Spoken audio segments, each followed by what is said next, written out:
Honorable Président, pour la parole que vous nous accordez, nous disons également merci à la Cour des comptes et nous félicitons également le Président de la République pour avoir pris l'ordonnance en faveur de ces magistrats de la Cour des comptes. Et il nous prouve aujourd'hui la nécessité d'avoir pris cette ordonnance.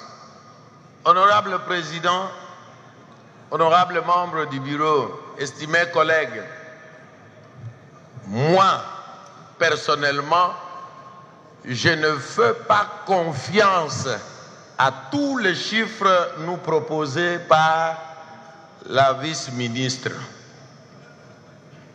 Tous ces chiffres-là, pour moi, honorable Président, comme venait de le souligner le collègue Ntsingui, ce sont des chiffres à revisiter. La preuve, si vous prenez à la page 9 les rapports de la Cour des comptes, voici ce que nous dit la Cour des comptes. De même, je cite, de même, la Cour des comptes, ne disposant pas pour l'exercice budgétaire sous revue de l'exhaustivité des comptabilités des comptables publics principaux. C'est-à-dire, ce travail de chiffres n'a pas connu la participation de comptables. Or, ce sont les comptables qui assurent la traçabilité des opérations. Et ici, la Cour nous dit qu'elle n'a pas disposé pour l'exercice sous revue de l'exhaustivité de comptabilité de comptables publics principaux, assignateurs des recettes et des dépenses et des situations des ordonnateurs. Et en conclusion, la Cour nous dit qu'elle est dans l'impossibilité de produire et de déposer au Parlement la déclaration de conformité exigée par la loi organique susvisée en son article 147, alinéa 3. Vous vous rendez compte, honorable Président, pourquoi il y a des taux de dépassement? Alors tout le monde sait que le budget est voté en équilibre. Et en tant que tel, dès qu'il y a dépassement quelque part dans une ligne budgétaire, vous comprenez automatiquement que les autres lignes budgétaires, et entre autres les dépenses ayant trait au social de la population, ça passe dans les oubliettes.